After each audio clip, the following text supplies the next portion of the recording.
My name is Dee Michelle and I'm an academic at the University of Adelaide in South Australia. In April 2021, during Care Experience History Month, I decided to finally visit the Caroline Clarke Memorial Garden at the West Terrace Cemetery in Adelaide. The Memorial Garden was opened back in June 2015, but I didn't attend the opening, probably because I'm not a huge fan of Caroline Clarke. Born in 1825, she migrated to South Australia from England in 1850, and by 1866 she was using her connections to campaign for foster care instead of giving money to impoverished families so they could look after their own children. Getting rid of the so-called pauper class by removing their children and then enculturating those children into the so-called respectable working class became Caroline Clarke's reason for living. And with the help of friends like Catherine Helen Spence, she was successful. Boarding out or foster care was adopted by the state government in 1871. Having been in foster care myself for 15 years, I knew there were many problems with the system that Caroline Clarke and her friends had built into it, like expecting state kids to go out to work with minimal education, and wanting to keep children separated from their birth families because of a fear that the children might pick up bad habits from them. In a spirit of solidarity with care experienced people across the world, however, I decided it was time to put aside my disappointment with the work of Caroline Clarke and visit the garden named in her honour.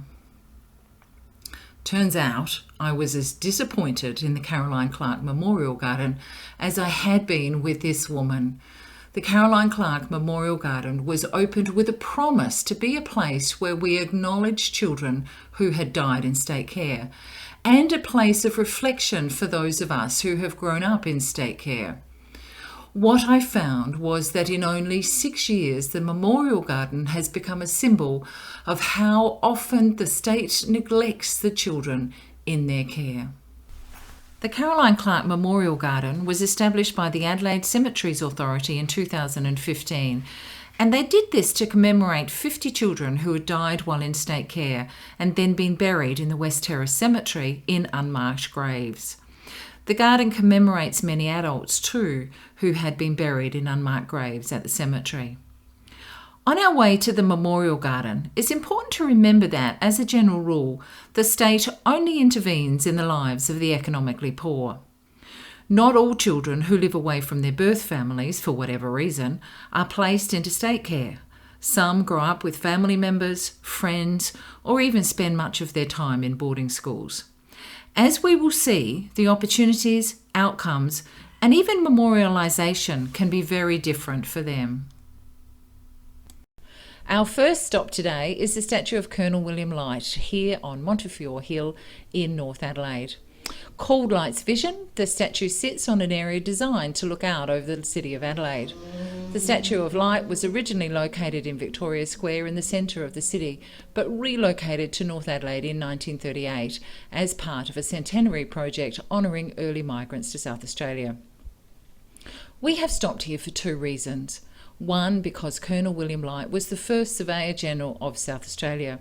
It was his decision to locate Adelaide where it is today, and his grid layout of streets and squares provides the framework for the city.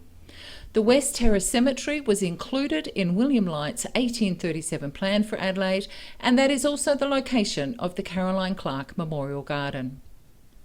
The second reason for stopping at the statue of Colonel William Light is because he was in foster care as a child. William Light was born in Malaysia in 1786. His father Francis was the founder of the British colony Penang in that same year.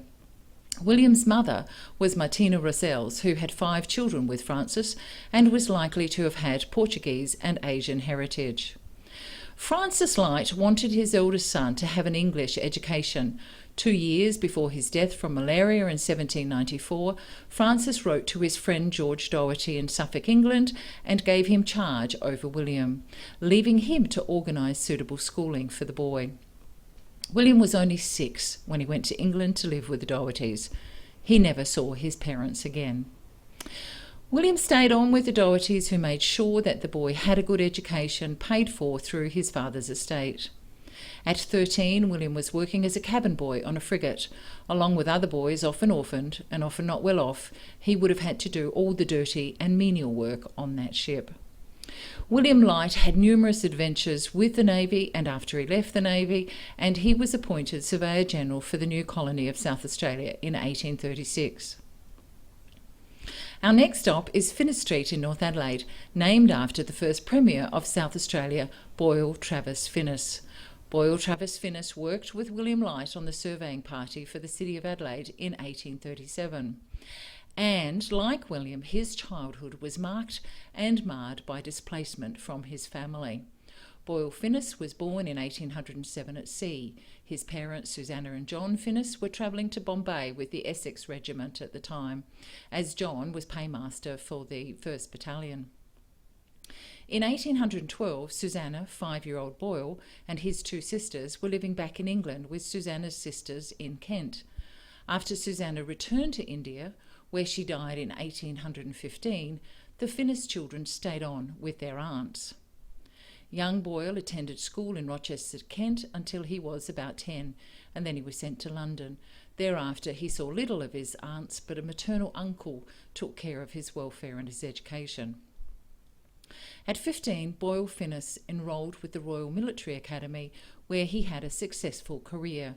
He and his wife travelled to South Australia in 1836, and aside from working with William Light, he served as Commissioner of Police, Police Magistrate, Registrar General and Treasurer. He became the first Premier of South Australia in 1856. Both William Light and Boyle Finnish experienced the trauma of losing their parents as children, but it is worth noting that much more was expected of these middle-class boys than was usually expected of children from impoverished parents in state care. I'm finally arriving at the Caroline Clarke Memorial Garden, where I'm greeted by a sign that's deteriorated substantially since 2015 and aggressive bull ants swarming around the entrance. So the Caroline Clarke Memorial Garden was opened in June 2015, and the significance of the site is really the remembering of children who were in state care back in the 1800s who had died and then been buried in unmarked graves. It was symbolic of the time that both the poor weren't really cared about. They were often mocked, made fun of, and also, therefore, their children weren't particularly cared about as well. And so even though they were ostensibly in the care of the state state didn't care enough about those children when they died to do anything but put them in unmarked graves. So this site commemorates not just children who were in state care, but other people who were poor and impoverished, who also were in unmarked graves. I'm not sure if this site remains significant because it appears to be very neglected. There is little of the way of maintenance. There appears to have been some attempt at making a garden probably 5 years ago, but the upkeep isn't particularly good. There's lots of leaves on the ground and dirt and dust, suggesting that it hasn't been swept for a very long time. There is a garden bench that ostensibly we could sit and reflect on our experiences. Those of us who've been in state care reflect on our experiences, but it's covered in bird poo. So unless you bring your own cleaning materials, this site is not a particularly good one for reflection on your experiences, I don't think. So something has happened between the time that Stephen Page conceived the idea of honouring the children who'd died in state care and not been recognised or acknowledged in any way. Something seems to have slipped in the time that he conceived of that idea back in probably about 2013, was opened in 2015, and appears to have been neglected since then. I think it could have a lot more significance. The reason why I've come is because of the International Day of Remembrance for the first ever Care Experience History Month in April 2021. I have to say I haven't been here before either, interestingly enough. Part of that is my ambivalence towards Caroline Clarke.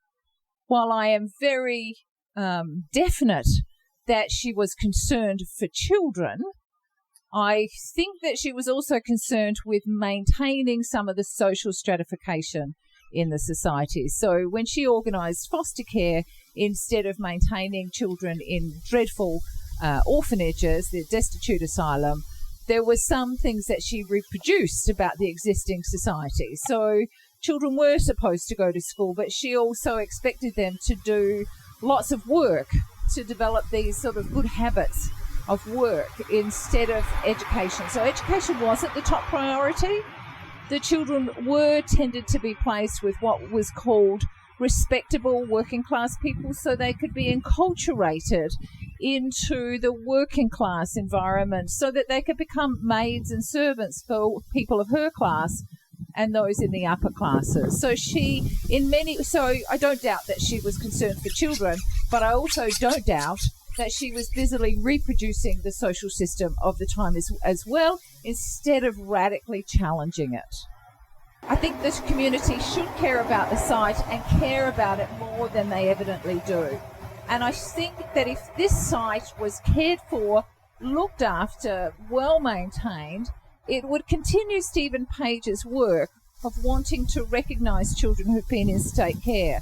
So if we can't maintain this site, then how confident can we be that the community at large do actually care about children in state care today? There needs to be more care for this garden, for this memorial garden. I regret in many ways that it is named after Caroline Clarke. If I had been involved in a project, I might have chosen not to do that. So that's another thought that I have. I guess the major thought running through my mind is that the negligence of the garden is symbolic of the negligence generally of children in the state, in the care of the state. For me, it's more than the children who died in state care. I appreciate what Stephen Page has done, and he was in state care for his childhood as well. So it took somebody who was in state care to realise that children who had died had not been acknowledged, that they'd been buried in unmarked graves. So I really respect that, but I think it could also be more. This site could be more than that. It could be a place of reflection for people in state care now, as well as for those of us who've been in state care, a place where we could gather, except that you have to journey through a lot of ants to get here. There isn't a good seating place, so it's not a really attractive place of reflection for me. It doesn't speak well to me about government policies or practices when it comes to looking after the care of the children. So if I go back to Caroline Clarke's day, those children, and for decades afterwards, so we're talking from 1870s onward and through to the 1940s probably, children who were in the care of the state were largely expected to become domestic servants and labourers if they were boys.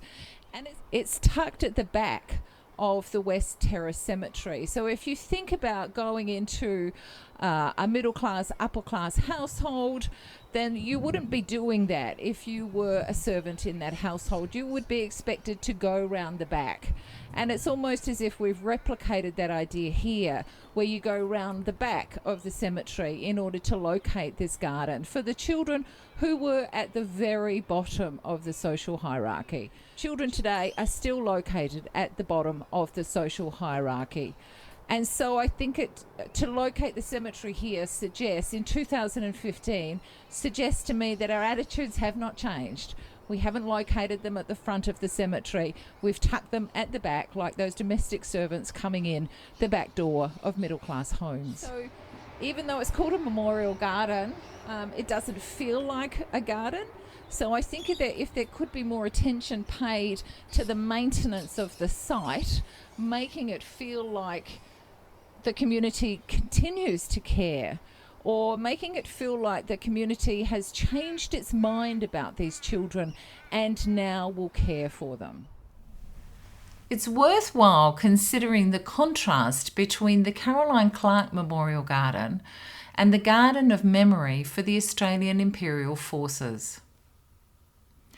The Australian Imperial Forces, or as they're also known, the First Australian Imperial Forces, was established in August 1914 to serve the British Empire in World War I. Very quickly, the first AIF volunteers were recruited and trained, and the first contingent left for Europe from Western Australia in November that year, 1914. The men of the AIF went on to fight both in the Middle East and on the Western Front. There were around 180,000 AIF casualties just on the Western Front. The Australian Imperial Forces Cemetery was set up following protests from the League of Loyal Women. The League of Loyal Women was formed in South Australia in 1915 in response to the First World War. Mostly middle-class women, they hosted fundraisers and organised donations to provide men on the front lines with free coffee, food, cigarettes and socks. In February 1920, the League of Loyal Women began campaigning the South Australian government because there were over 150 returned soldiers in unmarked graves in the West Terrace Cemetery. The protests were successful, and the state government allocated over 1,000 square metres for a garden of memory. On 23rd of May 1920, the first burial took place. There was an ethos of equality in the cemetery, with all the soldiers marked with uniform white marble headstones which cite the soldier's unit badge, number, name, battalion, place and date of death, age, and a family tribute. By 1924, there were 157 returned soldiers buried in the Garden of Memory. The garden was extended in 1944 to accommodate more burials, and it was renovated during the 1960s, at which time a sprinkler system was installed. There are now the graves of 4,167 ex-service personnel on the site. It was closed for burials in 1994. The important thing to note about this memorial is how beautifully it is maintained. There's barely a leaf on the ground, even though there are trees here very similar, I think, to the one at the Caroline Clarke Memorial Garden. There is lawn, well tended, growing even underneath the trees, so it suggests that grass could be grown under the tree at the Memorial Garden. The grass is beautifully maintained. It's manicured, and I don't want to suggest that the servicemen who are memorialised here should have less than this. That's not my suggestion at all. My protest is that the children who've been in state care don't have as much of this. The Memorial Garden is a site that is not as well maintained. There are ants at the entranceway. You barely even want to go in there because you're going to get bitten. As I've said before, there's leaf debris suggesting it hasn't been swept in quite some time. The bench on which we should be able to sit is so covered in poo that it's undesirable to sit there. But compare that to this beautifully presented memorial, which suggests care for our servicemen, and we should care for them. Absolutely we should, but we should also have cared about those children in state care and care enough about the children of the state that they get the best in everything.